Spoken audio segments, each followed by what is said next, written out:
Hey guys, how you going? So today on BKRsport, we are here for the NRL preliminary finals preview, baby. Yes, I'm very excited for this. There's 4 teams, so obviously 2 teams need to go out this weekend, and it's going to be absolutely hectic. There's a couple of teams here that I don't think many people actually thought were going to be here halfway through the season. I think there's a couple of teams here that people didn't even realise were going to be at this point at the beginning of the finals. A lot of people thought that Parramatta would be here.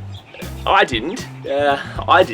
But a lot of people thought Parramatta would be here. And obviously we got the Roosters who got knocked out last week. Can't do no three-peat no more. Bing, bing, bing, boom. Big old L on my forehead. Big old L on my forehead. They got knocked out. But let's stop talking about the teams that aren't here. Let's start talking about the teams that are here. And let's get into our previews for preliminary finals in 2020.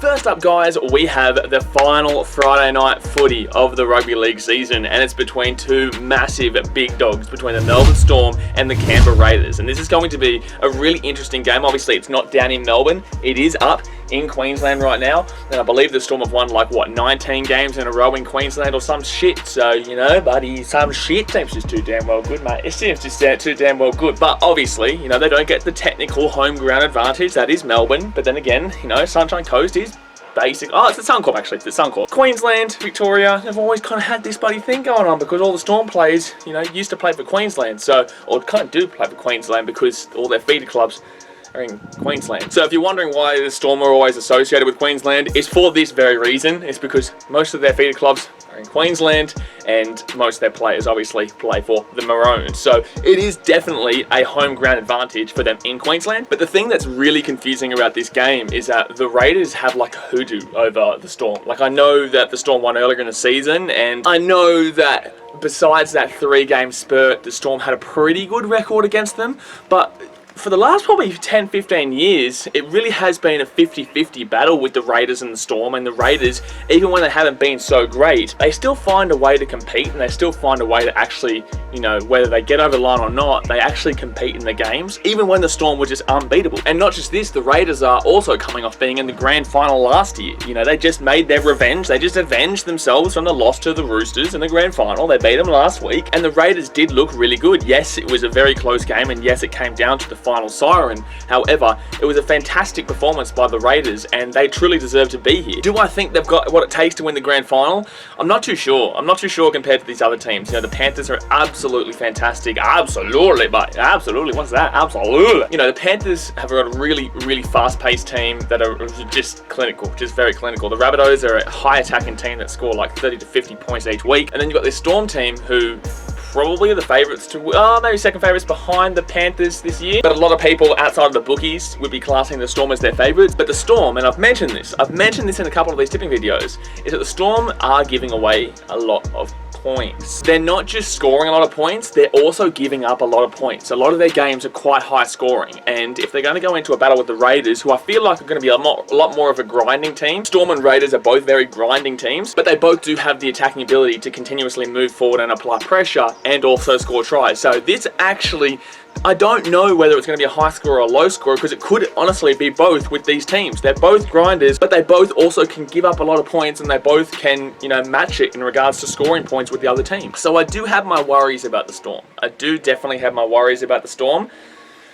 But I also have worries about the Raiders, because this year you've also seen them absolutely click off at times. They just go missing from time to time. And, you know, the game against the Sharks, the first knockout of the finals, you know, they probably lose that game, in my opinion, if Georgie Williams doesn't turn the tables just before half-time. I said on the stream, and by the way, guys, we stream basically all finals, so definitely subscribe if you're new around here, but the Raiders, they were down significantly in that first half, and they weren't looking the best. They weren't looking great, and then a little bit of magic from Georgie Williams takes the ball out of the Sharks' hands and scores right before half-time to bring it within, what, 4 points or something like that? You know, the Raiders ran away with it in the end. So that's the thing with the Raiders. You know, their first half was diabolical. Their second half was fantastic. However, that first half, you can't ignore it. You just can't ignore it. Oh, I hate to say it. I hate to say it, and this is no disrespect to your Storm. I really do hate to say it, but I am going to take the Storm. I am going to take Melbourne, simply because they know how to get it done in this situation. So do the Raiders. However, you know, they do have the fact that Cameron Smith and they would know about this, guys. I know that everyone else doesn't know about this, but I'm pretty certain that the Melbourne Storm know whether Cameron Smith is retiring or he's moving on or he's staying. They just don't want to make it public knowledge yet. So I feel like with this being behind the scenes, they know they're probably playing for Cameron Smith, which is an added incentive. You know, a couple of these players are moving on. You've got Adokar, you've got Suliasi Vavalu, you know, they're going other places. And, you know, there's also the talk about Craig Bellamy in the future. I'm not necessarily sure that's in the near future, but there is talk about Storm with Craig Bellamy and parting ways. I'm going to take the Storm here. And the reason why I say I don't mean any disrespect is because I don't want to see the Storm in the Grand Final. I want to see the Raiders, because we've seen the Storm in the Grand Final so many years, and you know, that's great, that's successful. I'm not hating because they're successful. Well, I am hating because they're successful, but there's nothing against your team specifically.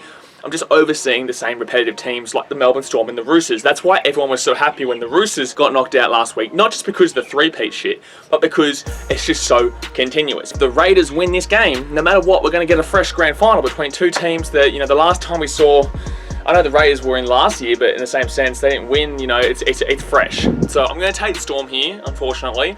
I'm going to take the Storm to win this game by 2. I think it will come down to a penalty. It could even be a field goal.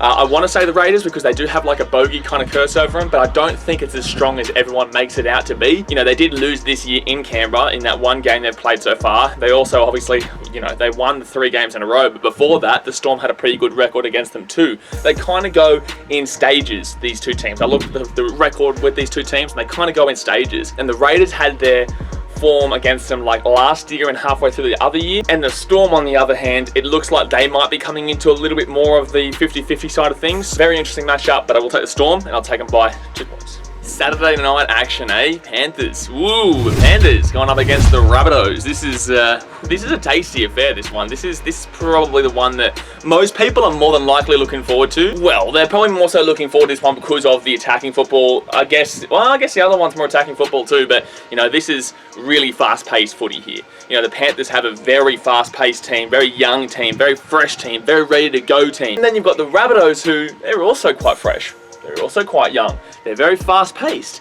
But do they have the defense in them, is the question. Do they have the defense in them? Because the Panthers do. They're one of the best defensive teams in the comp. And the brilliant part about this is that both teams really haven't been here before. I guess the Rabbitohs, yeah, they won a grand final, what, 6 years ago? That's cool.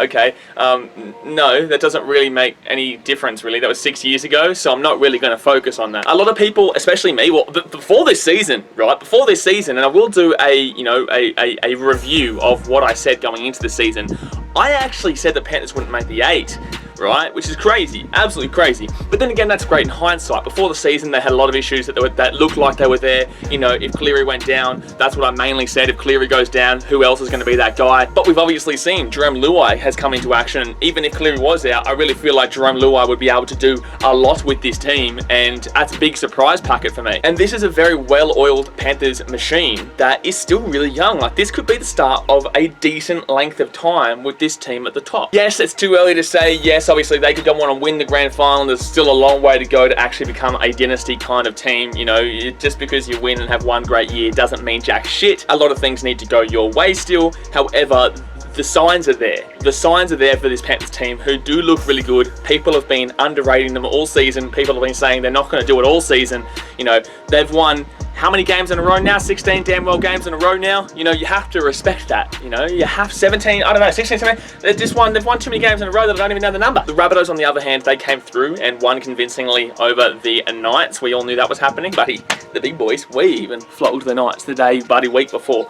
But the Rabbitohs, they're a nerve-wracking team. Yeah, look, they beat the Eels, but they also weren't convincing when they did it. Like, they were in the second half, but I feel like most people actually focused on the fact that Parramatta disappeared in that second half. And they didn't really focus on the fact that, yeah, the Rabbitohs won that game. They came back in that game. And, you know, you could look at that as a convincing win.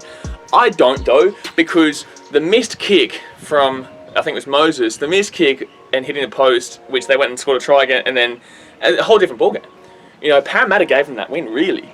You You know, like, I know you're going to be like, well, you still have to be in the right position, you still have to run the field, you know, you still have to get the try in that situation. But the fact of the matter is that they did get the try based on the Parramatta mistake. Now, I'm not disrespecting the Rabbitohs here whatsoever. This team just loves to pepper the attack. They don't just get a little pepper shaker and just shake it. You know, they get the whole manufacturing box of pepper and they go, woo, they love to attack. But that's not the thing that worries me. The thing that worries me is I don't know if they're going to be able to defend against the Panthers. I really feel like that win against Parramatta was a mixture of them being great in the second half, but also a mixture of Parramatta completely and utterly choking, which we know that they do. So, well, not even choking, they just don't have what it takes, and I'm not going to talk about Parramatta. So who am I going to take in this game? I think it's going to be obvious, guys. I do think it's still going to be a close game, but I think it could be like 8 points. I think I'm going to take the Panthers here. I know Rabbitohs fans won't be too happy with this, but I just think the Panthers are the better team, and I think that really they deserve to be in the grand final this year. Whether they win it or not is another question in itself. I think that the Rabbitohs are a very good team, but I think next year is possibly more of a year where this young team comes together and can put more of a consistent spell along. They've come right at the right time, and if they do win this one, fantastic, that's great. Would love to see the Rabbitohs in the grand final against the Melbourne Storm or the Canberra Raiders, but I just think this Panthers team has too much in them to not be making this grand final. Not saying they're going to win it, but I think that they will be making the grand final. But it should be a good game nonetheless. I'm going to take Panthers by 8 points. But anyway, guys, that's going to do us for today's video. If you haven't hit that thumbs up button yet, go and smack that thumbs up button. And if you do like these tips, guys, we do these every single week across NRL. We did the AFL ones yesterday. I'm going to start bringing out NFL as well, because obviously the AFL and NRL is finishing up. So we're going to be doing NFL tips. We're going to be doing Premier League as well. And obviously we do live streams, you know, basically every day. I've been kind of taking a little bit of a step back recently, but that's because I'm also preparing to move back to Australia. And I've also got the second channel, BKR Travel, which I'll comment in the comment section below. Go and subscribe to that, where we have film reviews every week. You know, we're going to be doing vlogs. We've got mental health podcasts coming out. So if you haven't subscribed yet, firstly subscribe here. You know, obviously subscribe to BKRsport, but then go and click on a BKR Travel and subscribe to that one too, because we're going to be posting, you know, Monday, Wednesday and Friday for all things that aren't relating to sport. But I'm going to jump off for now, guys. Appreciate you, and I'll see you guys next time. Thanks for watching. Catch you later. See ya.